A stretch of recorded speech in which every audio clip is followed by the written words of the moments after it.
नमस्कार मंडळी, सगळ्यात आधी सर्वांना श्री स्वामी समर्थ। तर आज आपण पाहणार आहोत, घरात जर निगेटिव्ह एनर्जी असेल तर त्याची 8 लक्षणे।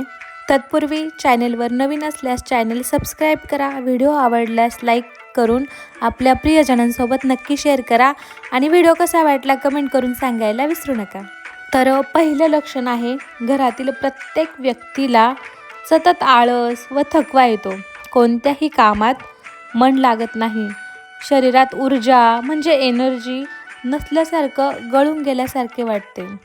आणि दुसरं म्हणजे मनात सतत वाईट विचार येतात, अनेकदा जीवन संपवावे असे वाटते। तिसरं म्हणजे घरात सतत तोटे आणि नुकसान होते, कोणत्याच कामात यश मिळत नाही। चौथं लक्षण म्हणजे घरातील साहित्य सतत तुटत फुटत असतं, टीव्ही, फ्रीज, वॉशिंग मशीन, मिक्सरची इलेक्ट्रॉनिक साधने वारंवार खराब होत असतात। तर पाचवं लक्षण आहे, घरातील व्यक्ती सतत आजारी पडतात, हे आजारपण औषध उपचार घेऊन सुद्धा लवकर बरे होत नाही। आणि सहावं लक्षण म्हणजे विनाकारण एखाद्या गोष्टीची सतत काळजी किंवा चिंता वाटत राहते, पुढे जाऊन त्याचे रूपांतर डिप्रेशनमध्ये होते।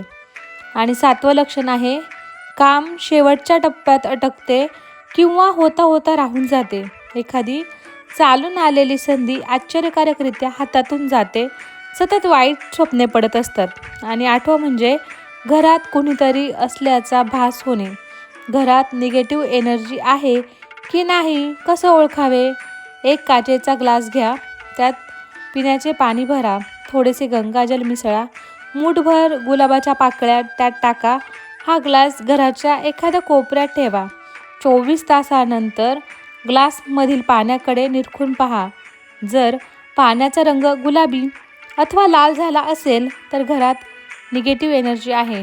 पाण्याचा रंग जितका गडद असेल तितकी निगेटिव्ह एनर्जी जास्त आहे।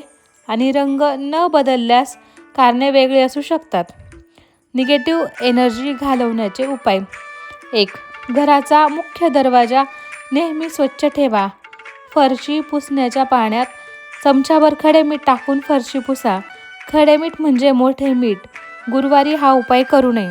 दुसरं म्हणजे निगेटिव्ह एनर्जीचा त्रास होत असलेल्या व्यक्तीला लहान मोहरीचे दाणे, लाल मिरची आणि मिठाने नजर उतरवा, या तिन्ही वस्तू आपल्या घरात एकत्रित घेऊन 3 वेळा उतरवायच्या। तिसरं म्हणजे किचनमध्ये लाल कपड्यात 1.25 किलो मीठ बांधून ठेवा, ही मिठाची पुरसुंडी बाहेर व्यक्तीला दिसणार नाही अशी ठेवा। प्रत्येक महिन्याला जुने मीठ बदलून त्या जागी नवीन मीठ ठेवा, जुने मीठ वाहत्या पाण्यात तलावामध्ये टाकून द्या। फ्लॅटमध्ये राहणाऱ्यांनी हे मीठ टॉयलेटमध्ये फ्लश करावे।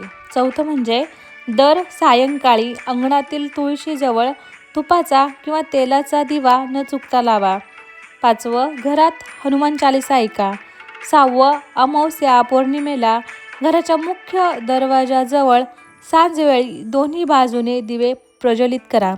तर मंडळी, व्हिडिओ आवडला असेल तर व्हिडिओला लाईक करा आणि जास्तीत जास्त शेअर करा, तसेच आपल्या चॅनेलला सबस्क्राईब करून कमेंटमध्ये श्री स्वामी समर्थ लिहायला विसरू नका। धन्यवाद। श्री स्वामी समर्थ।